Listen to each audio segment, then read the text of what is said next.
Subscribe करंतु विपिन बिहारी सामल channel को press करंतु पाखरे थिबा बेल आइकन को जा फल रे प्रतिदिन अपलोड होउथिबा आध्यात्मिक कथावस्तु को आपण माने सुनि परिबे। ओम गुरुदेवाय नमः। ओम गुरुदेवाय नमः। ओम गुरुदेवाय नमः। सर्वप्रथमे से परम प्रेममय परम कारुणिक जगतर नाथ जगन्नाथ अखिलेश्वर निखिलेश्वर जगदीश्वर से चरमनाथ गुरुस्वामी केशव नारायण शंकर विरंची वांछित अभय चरणारविंद जुगले शत सहस्र कोटि बार मानसिक भाव भूमिपात साष्टांग दंडवत। तत्परे ए कथावस्तु को श्रद्धापूर्वक दिन दिन धरी श्रवण करुथिबा समस्त सदात्मा दिव्यात्मा मानकु मोर हृदयर गभीरतम प्रदेशरु सश्रद्ध गुरुस्वामी प्रणाम प्रीतिभरा नमस्कार। सजन वृंद कली जुगरे जी कलिकी अवतार होई आविर्भाव हेबे तांकर कोन कोन लक्षण थिबो ताहा मध्य महापुरुष माने मालिका पुस्तक रे वर्णना करिसंते। गत पर्याय मानकरे कलिकी अवतार को प्रमाणित करिबा पई पंचसखा साहित्यर से जो भविष्यतवाणी निर्विकल्प सभाधि जोगी माने भविष्यत द्रष्टा पुरुष माने परम वैष्णव माने जहा जहा सब लिखि दैचंती सेथि मध्यरु आपण मानक निकटे मु किछु उपस्थापन करिछि। आज मध्य से कलिकी अवतार लक्षण मध्यरु आज गोटिए लक्षण संपर्क रे आलोचना करिबा। कलिकी अवतार सन्यास वेश धारण करिथिबे ए कथा मध्य शास्त्र रे सुंदर भाव रे रचना हिछि। कली अवतार जी आसीबे कलिकी अवतार जी आसीबे जगत को शिक्षा देबा पई जी आसीबे से कोन हेथिबे ना सन्यास वेश को धारण करिथिबे। ए कथा हरिदास तांको 34 रे मध्य सुंदर भाव रे उल्लेख करिसंती। कोन लिखिसंती? गुप्त अंगे खेलु छंती सिद्ध पीठे बसी। गुप्त अंगे खेलु छंती सिद्ध पीठे बसी। गुरु अंग धरिण से संसार कुआसी।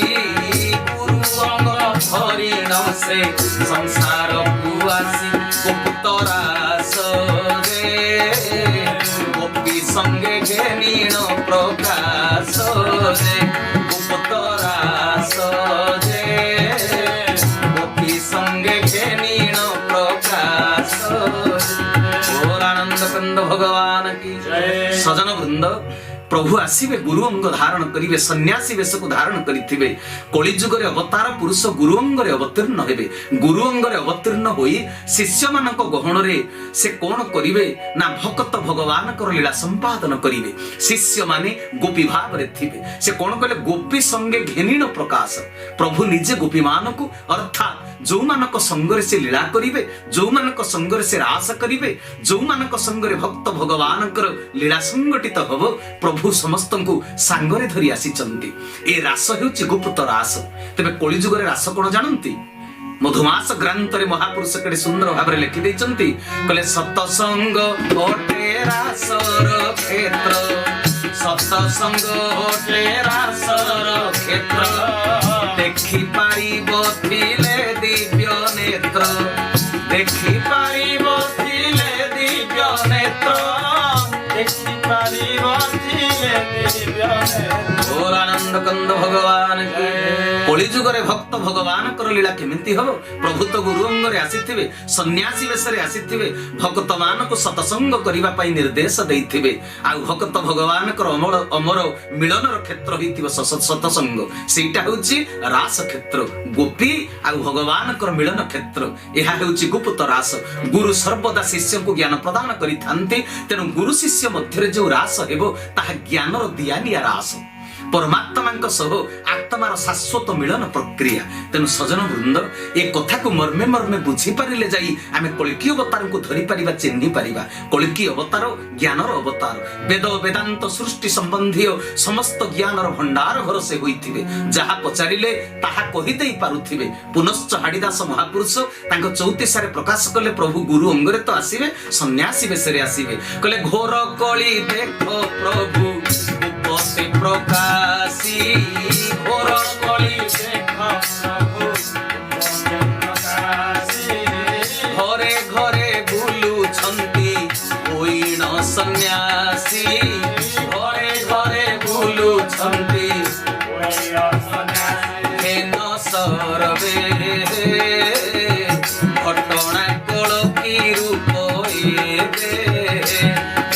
सरवे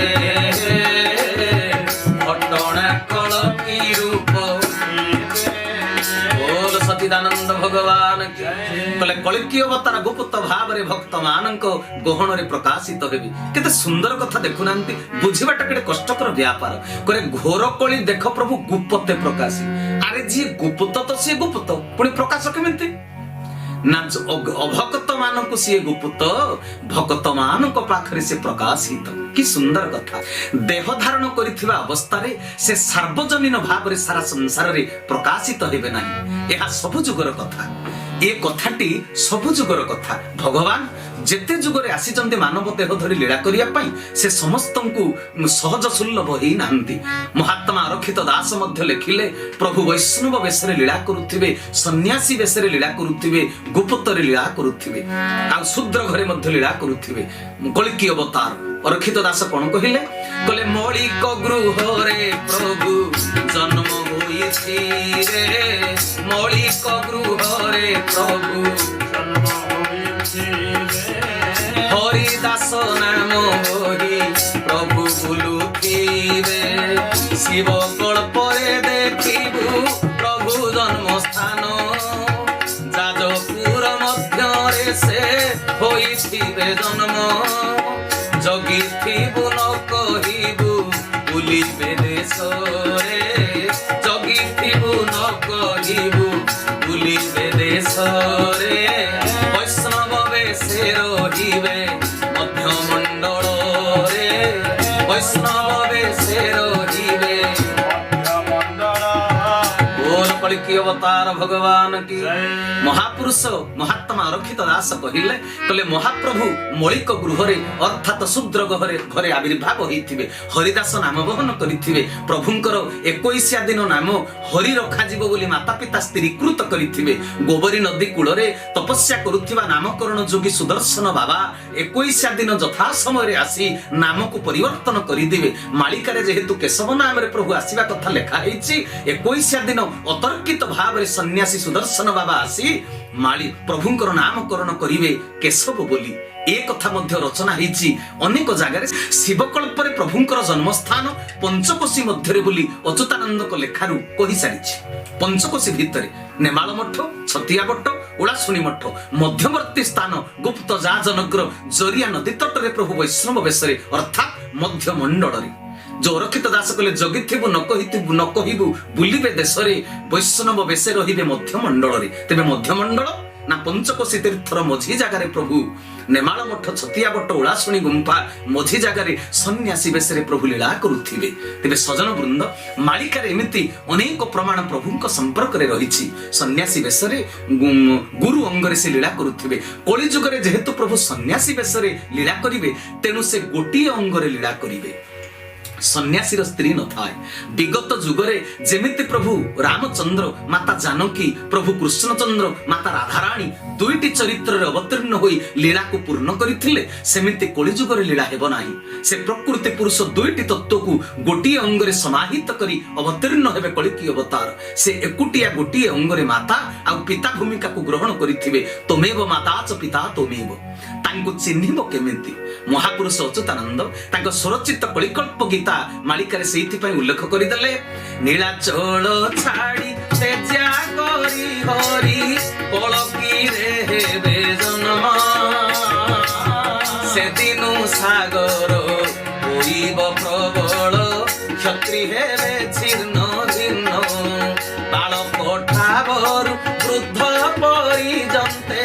टीका देबो बारो बारो जेबण लोकर शरीर रुखीर बहुथिब झर झर सेही प्रभु बोली खाब करी पुण आपे हुसियार हेब परीक्षा करिब काहि न कहिब आपणा मनर भाव आपणा मनर भावरे मनुआ आपणा मनर भाव आपणा मनर भावरे मनुआ आपणा मनर भाव बोल कलिकी नारायण की तेबे सजन वृंद प्रभु जेतेबेले कल्की अवतार हेबे गुरु भूमिकार अवतीर्ण होई तांक शिष्य मानक उपदेश देबे शिष्य मानक से उपदेश देबे कल्की अवतार भगवान गुरु अंगरे कहिबे हे शिष्य माने तुमे केबे मथा को तिलक शून्य करिवो नाही एई उपदेशटी गुरु तांकर निश्चित भावरे भक्त मानक दउथिबे मथा केबे तिलक शून्य करिवो नाही ए जगत रे स्वामी हेउची जणे परम पिता परमात्मा स्त्री जेमिति स्वामीर मंगल कामना करी मथारे स्वामी पई सिंदूर लगाए जगतर कल्याण पई निजर कल्याण पई भारतीय प्रत्येक सदात्मा मथारे तिलक टिके लगाइबा दरकार चंदन टिके धारण करिबा दरकार मथारे तिलक चंदन लगाइले कोन लाभ हुए ताहा मध्य शास्त्र रे वर्णना हेछि कोन कहिसंती चंदनस्य महापुण्यं पवित्रं पापनाशनम् आपोदाहरते नित्यं लक्ष्मी वर्षति सर्वदा कान्ति लक्ष्मी धृतिं सौख्यं सौभाग्यमतुल मम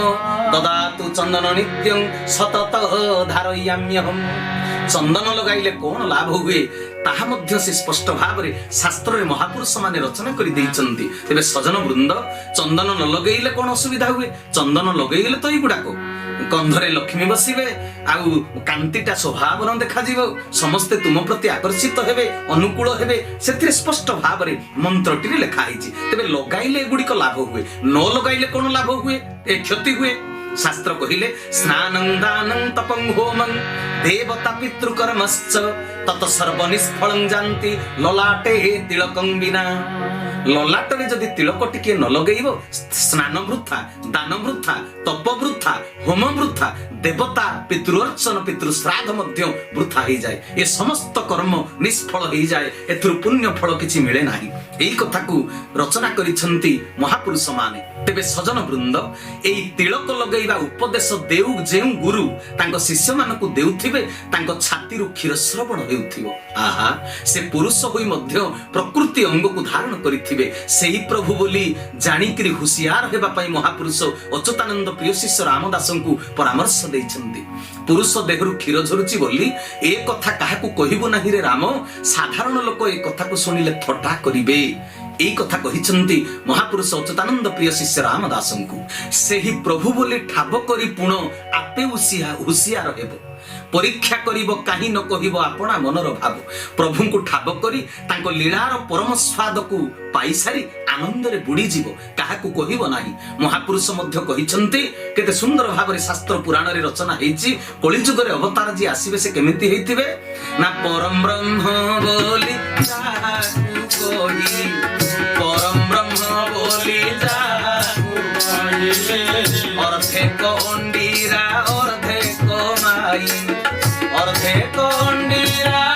अर्थे कोमाई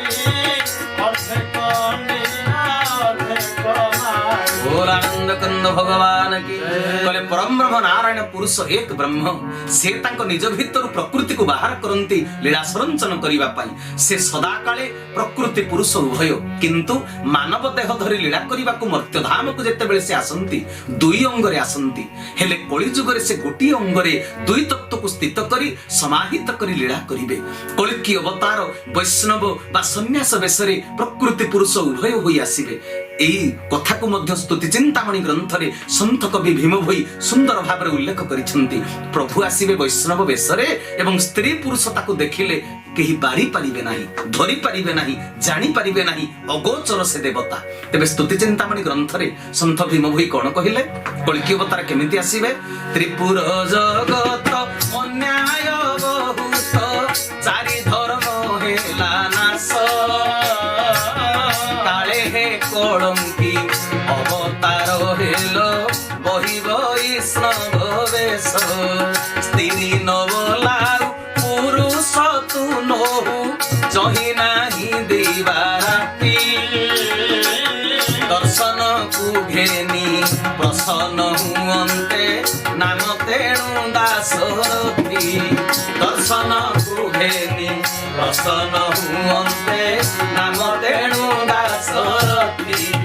दर्शन को घेनी प्रसन्न हुअन्ते नाम तेणु दासरथी बोल आनंद कंद भगवान की कले त्रिपुर जगत अन्याय बहुत चारि धर्म हेला नाश काले हे कलंकी अवतार हेलो बहि वैष्णव वेश कली जुगरे प्रभु सन्यासी बा वैष्णव रूप धारण करिवार बहुत कारण रही सजन वृंद महापुरुष माने कोन दर्शन कले कहीं प्रभु वैष्णव वेश को बा सन्यास वेश को धारण करिवे ए विश्व ब्रह्मांड भगवान समस्त ऐश्वर्य विभव मध्य तांकर कोण अभाव है जे से आय अलंकार पाटमठा को त्याग करी सन्यास रूप को धारण करी कलिला को संरचन करिवे भगवान किसी अभाव न थाए से भक्त भाव भावग्राही भक्त भाव सुदामार खुद भजा को से खाई भक्त भाव विदुर साग भजा को खाई भक्तर भाव अईठा फल को श्रवणा सबरीर भोजन करिसेंती भावरे नंद गोसाई हाथरू दासियार नड़िया को से टेकी नहीं सेमिति भक्त भाव से कली अवतार सन्यासी वेश को धारण करिवे ओ एकई अंगरे गोटे अंगरे लीला करिवे बोली मन चैतन्य संवाद मालिकारे महापुरुष अच्युतानंद मध्य लिखि दैछन्ति को भक्त वर मागिछि को भक्तर भाव से सन्यासी रूप को धारण करिवे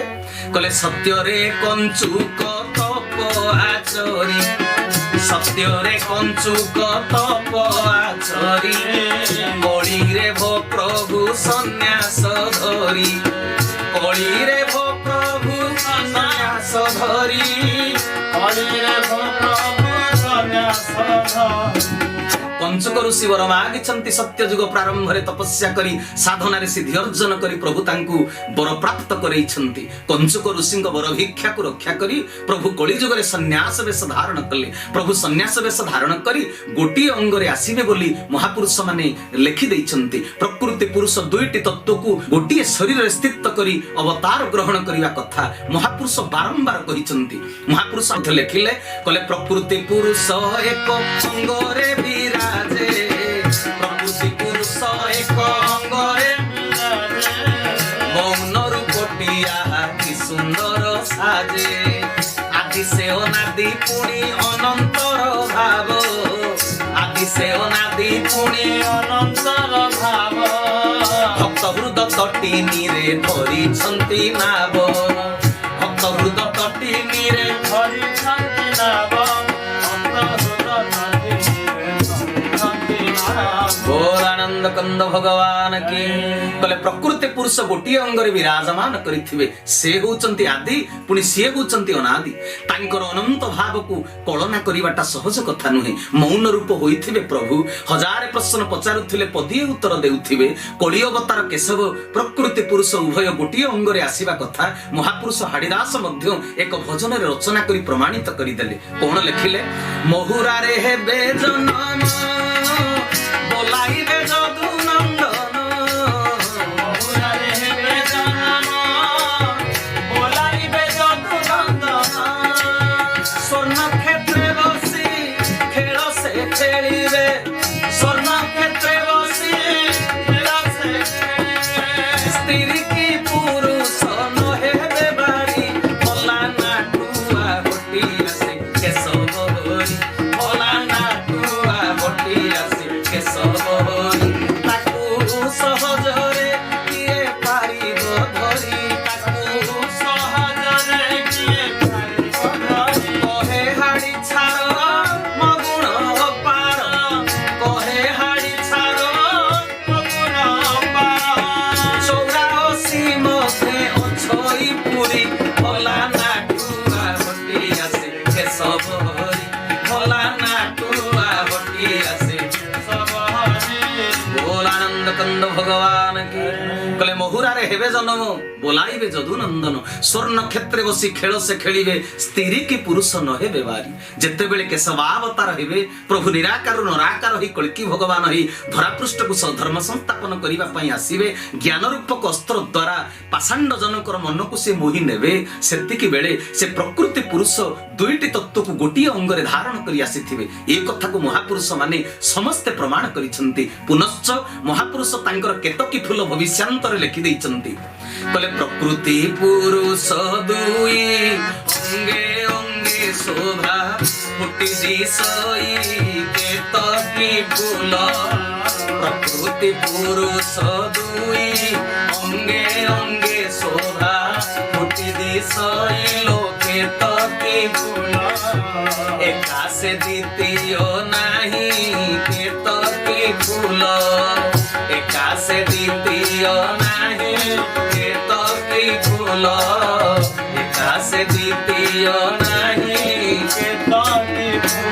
बोल आनंद कंद भगवान की बोले कଳି अवतार गोटे अंगरे आसीबे प्रकृति पुरुष दुई तत्व कଳି अवतार संपर्क में पंचसखा आउ गोटे बलिष्ठ प्रमाण मध्य देइछन्ति जाहाकु सुनिले कଳି अवतार श्रीकेशव प्रति मन स्वतः 100% टाणी हेई जीव सजन वृंद प्रभु कल्की अवतार गुरु अंगरे ज्ञान प्रदान करी म्लेच्छ बा असंस्कृत मनीष भितरु पाषांड चरित्ररु कलंक को पोछिबा कथा आगुरु मु आपण मानक निकटरे कहि सारिछि। भागवत कहिथिले ज्ञान उद्देश्य भगवान मोहिबे असुरंक मन तेनु प्रभु कଳି जुगरे गुरु भूमिकार अवतीर्ण हेबे। संसार रे गुरु संप्रदाय अनेक तैयारी हेछि गुरु मध्य अनेक अछन्ति विचार कले ईश्वरंक निर्देश क्रमे जेते गुरु अंग धरापृष्ठ को आसीचन्ति से माने ज्ञानर वार्ता दबा को आसीचन्ति समस्ते कैवल्य मंडलरु अवतरी आसीचन्ति समस्तंक पाद तले कोटि कोटि दंडवत समस्ते मध्य अवतार बोली कहिले अतुक्ति हेब नाही हेले समस्ते कल्की अवतार नुहंती। कल्की अवतार गुरु अंगरे आसी शिष्य मानक जो साधन पद्धति प्रदान करुथिबे तार नाम कोन होइथिबो सबु मठ आश्रम रे गुरु शिष्य को जहा देउथिबे ताहा हेउची दीक्षा किंतु कଳି जुगरे जेतले कल्की अवतार आसीबे से तांको शिष्य मानकु मंत्र दउथिबे से जो मंत्र दउथिबे से पद्धति तार नामकरण कहि कोन होइथिबो दीक्षा ना आउ कोन जो गुरु स्वयं कल्की अवतार होइथिबे से दीक्षा देउ नथिबे से देउथिबे धारा। जशवंत दास तांको मालिका तत्व पुस्तक रे तेनु उल्लेख कले जोगी भेष होई ब्रह्मांड गोसाई मर्त्य को विजय कले जागी थाओ बोली भक्त जनंकु महानित्य धारा देले जागी थाओ बोली भक्त जनंकु महानित्य धारा देले जागी थाओ बोली भक्त जनंकु महानित्य धारा देले। बोल आनंद कंद भगवान की एई दुई धाड़ी रे थिबा दुईटी कथा को मध्य स्पष्ट भावे बुझिबाकु हेबो। ब्रह्मांड गोसाई कल्की भगवान जेतेबेले मर्त्य को विजय कले से जोगी वेश को धारण कले बोली लेखा अछि।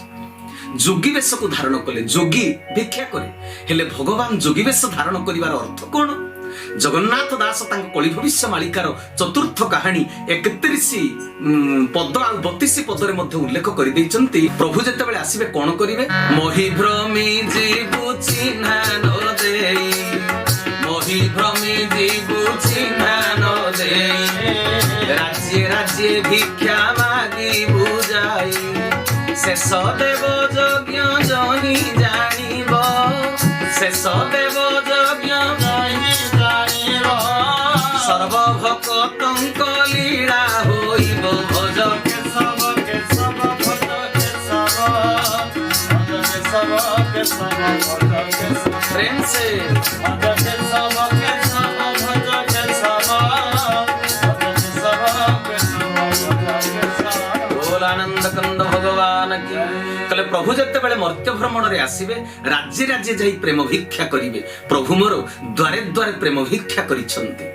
प्रकाश्य प्रकाश्य स्थूल सूक्ष्म अनेक यज्ञ कराइछंती 47 मंडल यज्ञ मानंकरे केते भक्त माने एकाठी होई मेला करिछंती लीला करिछंती तेनु सजन वृंद भक्त भगवान कर लीला केते हेछि आपण माने केशवंकर लीला संपर्क रे यूट्यूब रु अनेक चैनल रे मध्ये अनेक कथा आपण माने देखि पारुथिबे तेबे जहा हो जशवंत दासंक भविष्यतवाणी अनुसार ठाकुर केशवचंद्र मर्त्य धाम रे अवस्थान करी तांको भक्त मानकु जागृत कराइबार जो मंत्र प्रदान करिवे बा मंत्र प्रदान करिवे सेटा दीक्षा नुहे ताहा हेउची धारा सकल भक्त कुल को राधा भाव रे भावायित करिबा पई प्रभु प्रदान कले धारा पुनश्च एई धारा संपर्क रे महापुरुष अच्युतानंद तांको स्वरचित पद्मकल्प टीका भविष्यत परार्ध ग्रंथ रे उल्लेख करी कहिले धारा रे जे थिबे सेहु इहन होइबे धारा रे जे थिबे सेहु इहन होइबे धारा रे चलिबा लोक समस्ते रहिबे धारा रे चलिबा लोक समस्ते रहिबे प्रभु चक्र जे सुदर्शने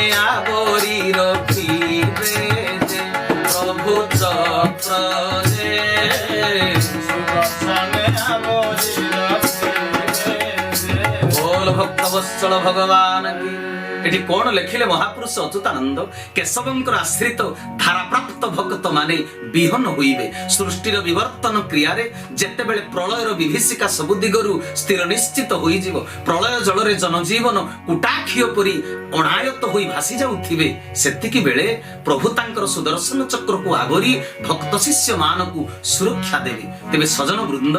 जेतेबेले गुरु निर्देशित साधन पद्धति धारा को जे माने पालन करुथिबे से माने विहन होइबे धारारे जीवन को नियोजित करिथिबा समस्त भक्त कुल स्थितिवान होई रहिबे आउ प्रभु तांको सुदर्शन चक्र रे आढुआळ करी सुरक्षा देई आबोरी रखिबे भक्त मानकु एठारे गोटिए प्रश्न उठिबो निश्चय प्रभु तो कलिजुग रे सुदर्शन धारण न करिबा कथा मालिकारे प्रमाण करिसंती शंख चक्र गदा नथिबो कर कोलागिरी परे वास आंबर ए कथा तो लिखिसंती जगन्नाथ दास कलिग विश्व मालिकारे तेबे केउ सुदर्शन चक्र रे से भक्त को सुरक्षा देबे सुदर्शन चक्र भक्त को पोषण देउथिबा दुष्टर संहारकारी